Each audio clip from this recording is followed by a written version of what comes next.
Well, I came here at an age when when I retained a lot of my memories of where I was from, the countries that I'm from, as well as experiencing like the American lifestyle from another perspective. So, being an immigrant has really been a huge part of my identity. So, my mother's Chinese and my father is Korean, specifically North Korean, which there's a huge North Korean community in Japan, and so basically in Japan, like non-Japanese people aren't very welcome. So for most of the first 7 years of my life, I lived kind of as an outsider in Japan. I think my community was with people who were kind of English second language speakers and people who were like me, not from this country. So a lot of new Chinese immigrants, a lot of new just immigrants in general, not just Chinese.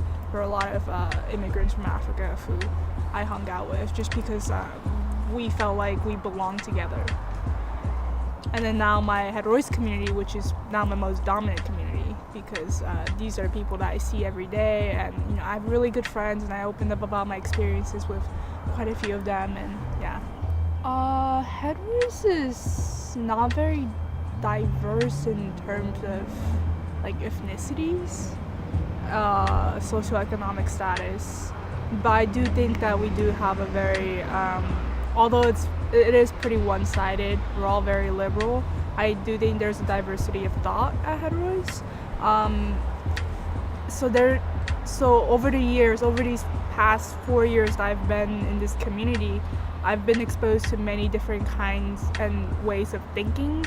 So like I'll be talking about a topic with my friends, and like I have a certain way of seeing it just because of the way I grew up as an immigrant, and as a person of a lower socioeconomic status, and then my friends will have a different way of thinking about it. And I think at first sometimes these viewpoints offended me or they made me feel really left out, but when I became a junior, I basically reconciled with these opposing viewpoints, and I've learned to grow up from them. Well, one of the most obvious differences is that at home I speak my other languages, which is Japanese and Chinese, and my mother only speaks Chinese, and that's not even a language that I'm very good at. So in that way, it's very different, because at heterois I speak English, only English, and I could easily communicate with my peers, and at home it's a little different.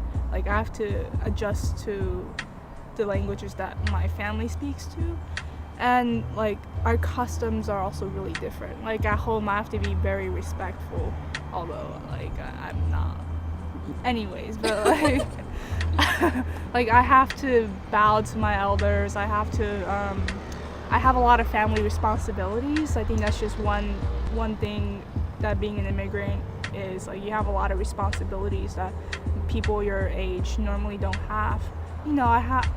I used to be really uncomfortable with going out with my friends, just because a lot of my friends had a lot of money, and whenever we went out to see the movies or to go out and eat, even tipping is a huge deal for me, just because I don't feel like giving people an extra few dollars when my mom only makes $11 an hour. So I don't know, it's just spending habits, and I used to be really uncomfortable with stuff like that, but I've grown to overcome them, or I just accept that people are different. Heterois is a very safe community. Yeah. Everyone's very open, even if they do think differently from you. They're very accepting and tolerant. I think more accepting than tolerant, just because we're that kind of school. So there isn't one specific place or group of people that I feel the most safe with, just because I believe that everyone there has good intentions, and I might not feel comfortable with certain people, but I think I don't think there's a specific place where I feel the most comfortable. I feel like I'm more aware when, as a school, we're talking about race issues and things like socioeconomic statuses and I think I'm just aware of it every day in my life, like in the things I do. Since I grew up with a very different culture, when culture collides, like that's when I notice, or when I'm hyper aware of the fact that I'm Chinese or Japanese or Korean, or of my socioeconomic status, or the fact that I live in a very starkly different geographic location than most of my friends.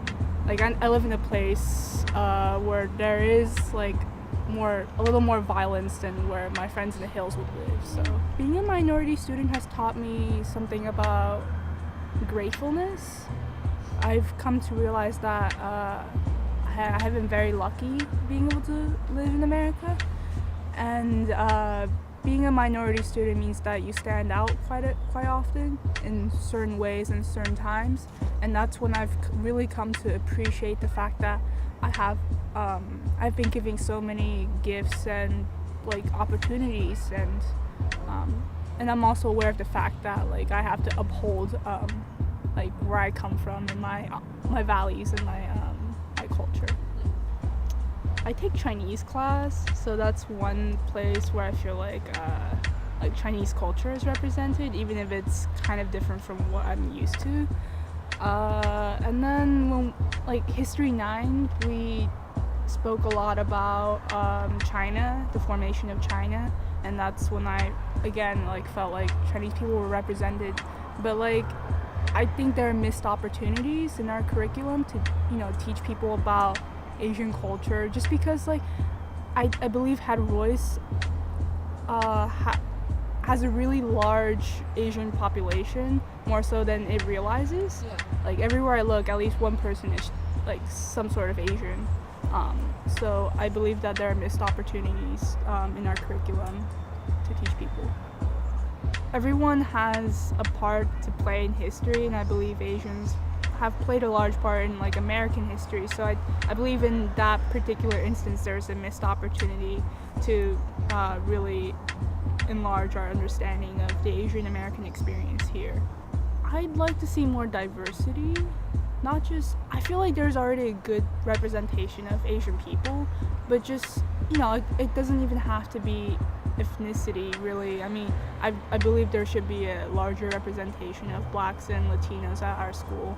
But, like, differences in socioeconomic statuses, like, if giving a scholarship to a student like me opened a lot of doors, right. And I believe Het Royce can be, just as kind to another student, to another deserving student. I think, like, going back to History 9 when we learned about China, like I related my family has a lot of history intertwined with what we learned, and the fact that, China has always been, like, a downtrodden country, and then the way it rose back up to become, like, better, I felt very proud at that moment.